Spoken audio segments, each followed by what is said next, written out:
65강을 시작하겠습니다.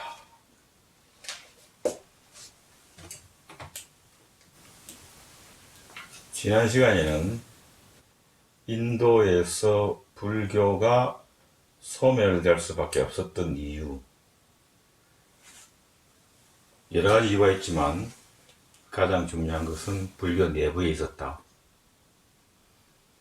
불교의 정체성을 상실하고 불교 정체성의 핵심이라고 할 수 있는 것이 중생을 중시하는 것인데, 중생과 눈높이를 맞추는 것에 실패했기 때문에 중생과 거리가 멀어지고 마침내 불교는 인도에서 소멸의 길을 갈 수밖에 없었다. 이렇게 이야기했습니다. 오늘은 그 인도 불교가 중국으로 가게 되죠.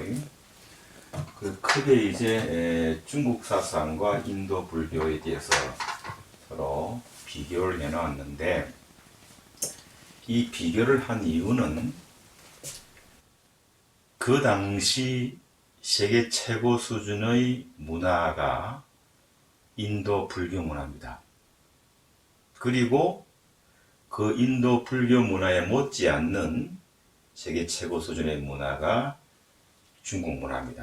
유가와 도교 문화인 것이죠.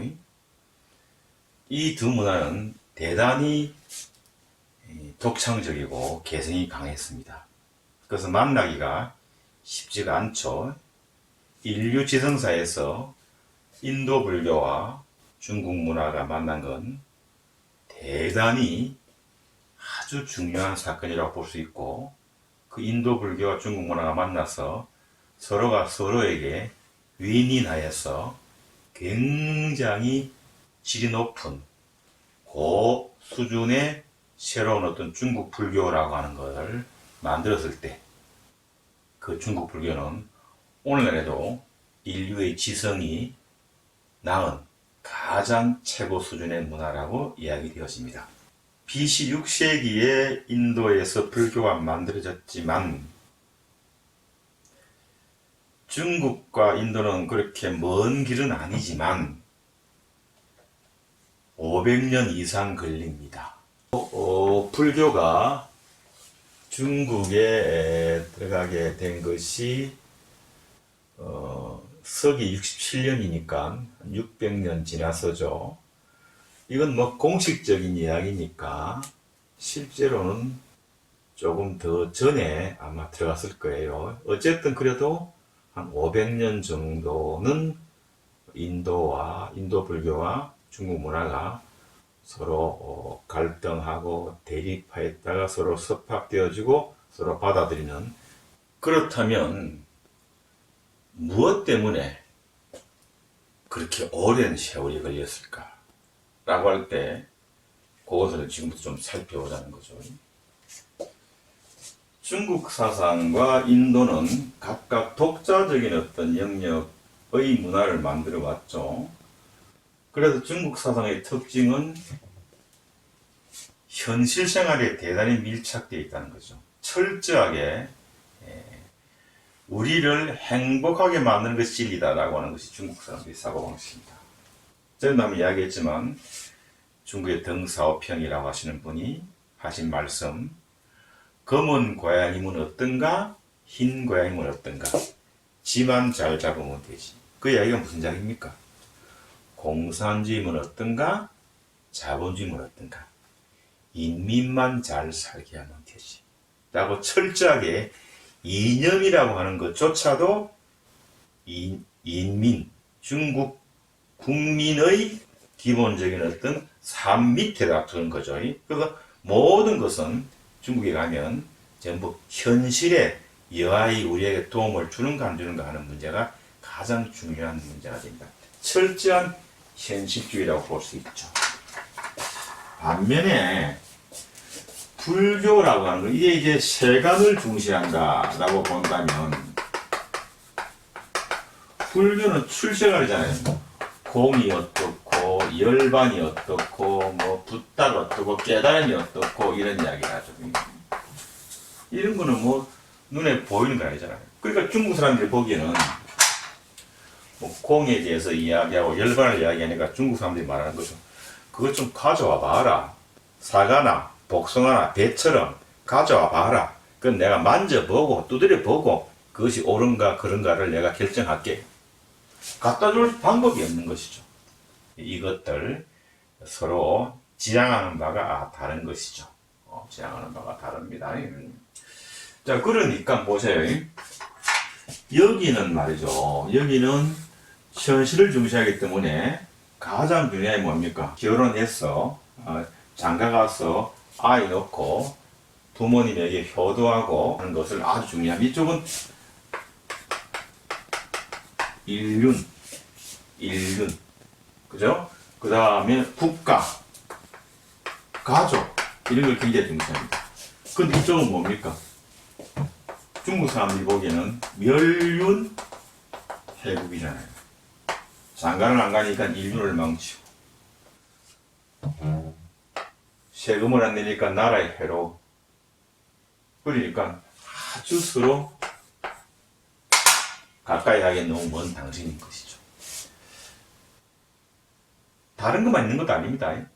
상대 개념의 사고방식이라고 하는 건데, 예를 들어서 노자는 이런 말을 했죠. 그죠? 지는 것이 이기는 것이다. 정말로 이기고자 하면 져줘라. 풀교도 그런 말 하죠. 무소유다. 방아쇠다. 잡으려고 그러면 놓아버려라. 정말로 잡고 싶느냐? 그럼 놓아라. 그렇죠? 이기고 싶으냐? 져라. 잡고 싶으냐? 놓아라. 같은 이야기죠. 소유하고 싶으냐? 소유하지 마라. 소유하고 싶으냐? 소유하지 마라. 이런 식으로 어쨌든 상대 개념의 사고방식이죠. 그러니까 이쪽은 뭡니까? 중용이라고 하는 것들, 밸런스 잡는 걸 이야기하고, 이쪽은 유사 개념이긴 하지만 서 약간 다르죠. 중도라고 하는 것이 이야기됩니다. 중용과 중용. 그렇죠? 그 다음에 이제 가장 중요한 것이 천명사상이라고 하는 것인데, 중국은 말이죠.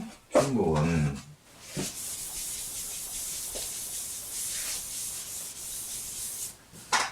하늘이 있고 그리고 땅이 있습니다. 땅이 있는데, 그러니까 하늘과 땅 사이에 여기 이제 사람들이 살고 있죠. 사람들이 살고 있는데, 하늘은 땅을 주재하는데 직접적으로 주재하는 것이 아니라 땅에 있는 사람 가운데 한 사람, 우리가 보통 천자, 하늘 자식이라고 하는데, 하늘의 자식인 천자에게 명을 주는 거예요. 천명이라고 해요. 따라서 천자는 천명을 받고 모든 백성들을 다스리는 것이죠. 그러면 이 백성들이라고 하는 게 이게 뭐죠? 국가잖아요. 국가. 그러면 국가라고 하는 것 위에 제일 꼭대기에 누가 있습니까? 천자가 있어. 천자는 누가 보증해 줍니까? 하늘이 보증해 줘. 이 말은 무슨 말인가 하면, 중국의 모든 사유체계는 국가주의적 측면을 띠지 않을 수가 없다라고 하는 거죠. 종교도 국가 종교가 됩니다. 이 말은 불교가 중국에 들어가면 국가 불교가 될 수밖에 없는 거죠. 만약에 국가 불교가 되기 싫으면 불교는 살아남을 수가 없습니다. 국가 불교가 될 수밖에 없는. 중국만 그런가요? 아닙니다. 중국 문화권에 있는 한국의 불교도 국가 불교고, 일본의 불교도 국가 불교입니다. 우리 문화에서 왕산이 국산이라고 하는 말 있지만, 왕의 서성이 이제 임금의 나라의 서성이지만, 그러나 그렇지 않습니다. 기본적으로 왕 밑에, 왕이고 국가니까 왕 밑에 존재하는 게 뭡니까? 불교고 국사고 왕사인 것이죠. 이렇게 서열성으로 딱 종적으로 되어 있는 겁니다. 불교는 임금님, 황제가 마음대로 할 수 있는 것이죠. 이것이 중국 사회에서 범란이 함부로 절지문을 산문을 열고 닫고 하는 것을 황제가 마음대로 할 수 있는 범란이 일어나게 되는 아주 중요한 원인이 되는 것이죠. 불교가 중국이 국가 종교 내지는 천명사상을 바탕으로 모든 이론을 풀어가는 것과 반대로 불교라고 하는 뭡니까? 인간 중심, 온 12척 18교라고 하는 게 인간이 본 세상이잖아요. 그리고 불교는 철저하게 독립적이고 그리고 수직적인 것이 아니라 뭡니까? 수평적인 것이 기본적으로 생활에 밀착되어 있고 상대 개념의 사고방식을 가지고 있고 천명사상이라서 중국에 들어오는 모든 종교는 국가 종교가 될 수밖에 없는 운명을 가지고 있다라고 하는 게 중국 사상의 특징이라면, 또 하나 중국은 한족의 나라입니다. 한족의 나라죠. 중국은 한족의 나라입니다. 한족. 중화민국이죠. 중국은 세상의 중심에 있죠. 중심에 피어있는 꽃이다. 이게 누구냐? 한족이죠. 따라서 중국은 세상의 중심인 중화민족인 한족을 4개 인종의 오랑캐가 둘러싸고 있습니다. 남만이라고 하는 오랑캐와 동이라는 오랑캐와 서융이라는 오랑캐와 북적이라는 오랑캐죠. 오랑캐 입자, 오랑캐 적자, 오랑캐 융자, 오랑캐 만자입니다. 남쪽 오랑캐, 동쪽 오랑캐, 서쪽 오랑캐, 북쪽 오랑캐죠. 우리는 도미족이죠. 중국 사람이 봤을 경우에. 그리고 여기는 뭡니까? 인도가 여기에 속합니다. 그러면 인도의 부처님은 오랑캐족 출신이에요. 오랑캐족 출신. 그런데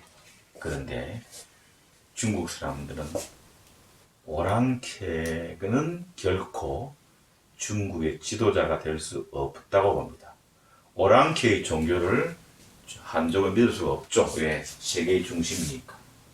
그래서 불교가 중국에 들어갈 때 오랑캐가 만든 종교라고 해서 굉장히 문제가 많았죠. 그런데 중국 사람들이 불교를 많이 믿는단 말이죠. 그러니까 오랑캐의 종교라고 해가지고 불교 믿지 말라라고 하기에는 너무 많은 다수가 불교를 믿는 거예요. 그래서 고민이 많았죠. 그러다가 드디어 하나의 방법을 생각했습니다.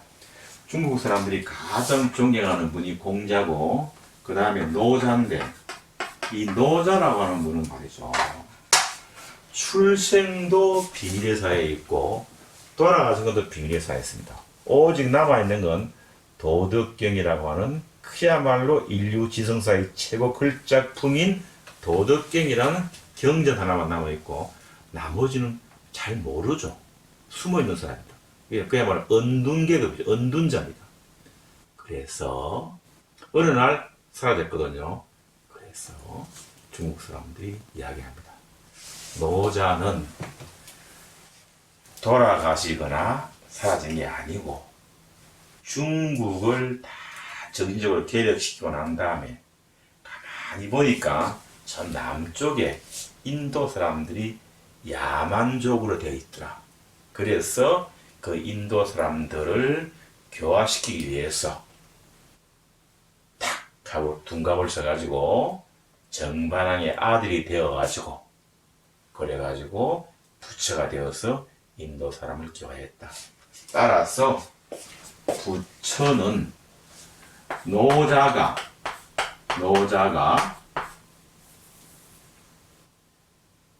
노자가 부처는 노자가 부처가 된 것이다 라고 하는 게 그 유명한 노자 하오선입니다.